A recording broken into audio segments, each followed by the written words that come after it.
For your bell work today, you will tell me what the major difference between the Indus Valley civilizations and the rest of the early states we've learned about in this unit is.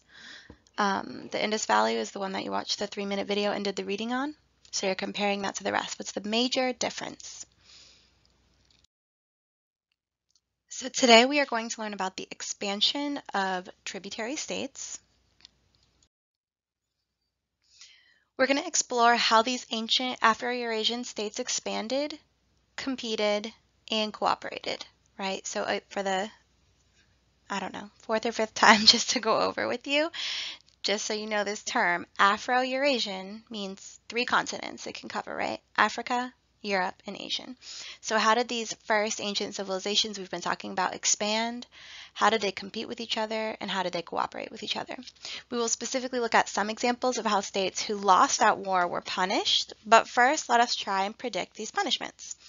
So number 1 on your worksheet says, what punishments might a losing state face if they lose in a war? So let's talk about these civilizations we've been looking at. If they go to war with each other and one loses, what might happen to them? Jot that down on your paper. We also need to cover what a tributary state is. Like I said, I don't always do vocab in here, but sometimes when it's something we're talking about over and over again and it's essential for you to know, I'm just going to cover it. So on your paper, it asks you to just summarize this in your own words. Please don't write this whole, 3 sentences. But a tributary state is a state that is subordinate, meaning like underneath, to a more powerful neighbor. It's a form of subordination in pre-modern times.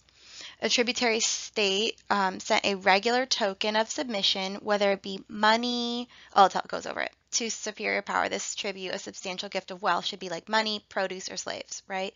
So the weaker country, essentially the subordinate country, is being submissive basically to a larger, more powerful country. And what the powerful country does to that state, because they have so much power over them, is force them to give, there's the bell, a like mandatory gift essentially, and it's typically a substantial amount, a lot of money or a lot of produce or a lot of slaves. So take a moment, put that in your own words. You are defining a tributary state. Again, that's the weaker one, and then come back to me. This is going to be the 3rd time I try to record this slide because they keep making announcements. Okay, so this is source 5. It's adapted from the Treaty of Kadesh in 1276 BCE. The treaty concludes years of war between Ramses II of Egypt and the Hittite Emperor Hattusili II.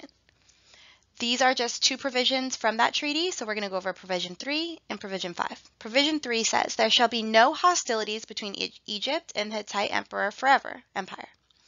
The Hittite Emperor shall not pass over into the land of Egypt forever to take anything therefrom. Ramses II, the great ruler of Egypt, shall not pass over into the land of Hatti to take anything therefrom forever. So that's provision 3. That's like one rule.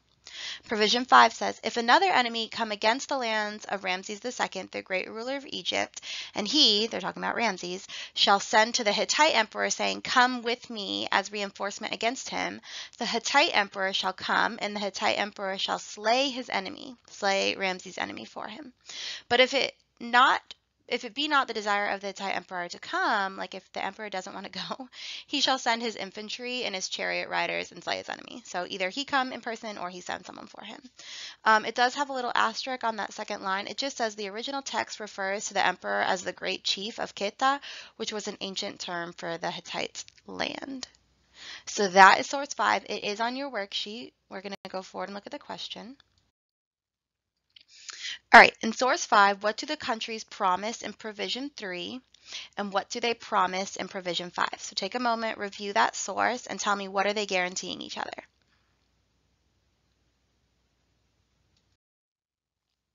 All right, source 6, adapted from the king Sennacherib of Assyria, the king's official records inscribed into clay tablets. So this is what the king had them inscribed into the tablets for him. He says, in my 3rd campaign, I marched against Hatti, the land of the Hittites. Luli, king of Sidon, whom the terror-inspiring glamour of my lordship had overwhelmed, fled far overseas and perished. As to Hezekiah, the Jew, he did not submit to my yoke. I laid siege to 46 of his strong cities, walled forts, and to the countless small villages in the area. I conquered them by means of well-constructed ramps and battering rams combined with the attack by foot soldiers, using mines, breaches, and trenches. I drove out of the region 200,150 people. That's a very accurate count. Young and old, male and female, horses, mules, donkeys, camels, big and small cattle beyond counting, and considered them booty, just like a pirate. I made Hezekiah a prisoner in Jerusalem, his royal residence, like a bird in a cage. Thus I reduced his country, but I still increased the tribute and the presents he owed me each year as his overlord. After Hezekiah was overwhelmed by the terror-inspiring splendor of my lordship, I guess something he likes to say a lot, and his elite troops assigned to protect the capital city of Jerusalem deserted him, he sent gifts to Nineveh. I'm not sure I'm saying that right either. The capital city. He sent 30 talents, and on the bottom it says a talent is a unit of weight estimated to be about 50 pounds. So 30 times 50 pounds of gold, 800 talents of silver, jeez, precious stones, antimony, I'm not sure what that is. I'm going to have to look that up. Large cuts of red stone, fine couches and chairs inlaid with ivory, elephant hides, ebony wood, boxwood, and all kinds of valuable treasures, as well as his own daughters, concubines, and male and female musicians. So this is from his words he had inscribed into a tablet. Let's go forward and look at the question. Questions 3 and 4 say, what do most of the events in source 6 have in common? There's several events. And then what does this focus, meaning what does this paragraph or this statement say about how King Sennacherib wanted current and future Assyrians to remember his reign? So take a moment and answer questions 3 and 4.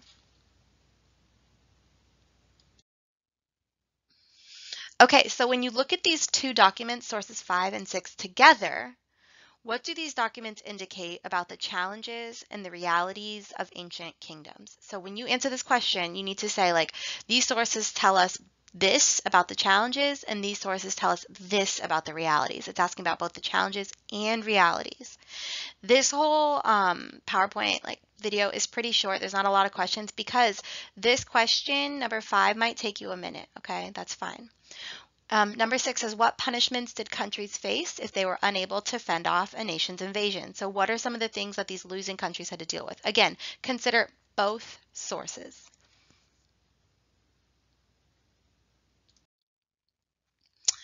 Does source 5, this is the end, this is all you have left, support or challenge our unit claim? Why or why not? And then does source 6 support or challenge our unit claim? Why or why not? And if you give me just one moment, I can tell you our claim. It's in my notes. Oh, the main cause, this is our claim, of early state formation was the emergence of urban elites, right? It's on your notes from this unit as well, but if you should have those, but the main cause of early state formation, the main reason we saw these early state formations was the emergence of urban elites. So does source 5 and source 6 support or challenge that? And give me evidence or quotes. These notes will be submitted on Canvas today. Thanks, guys. Bye.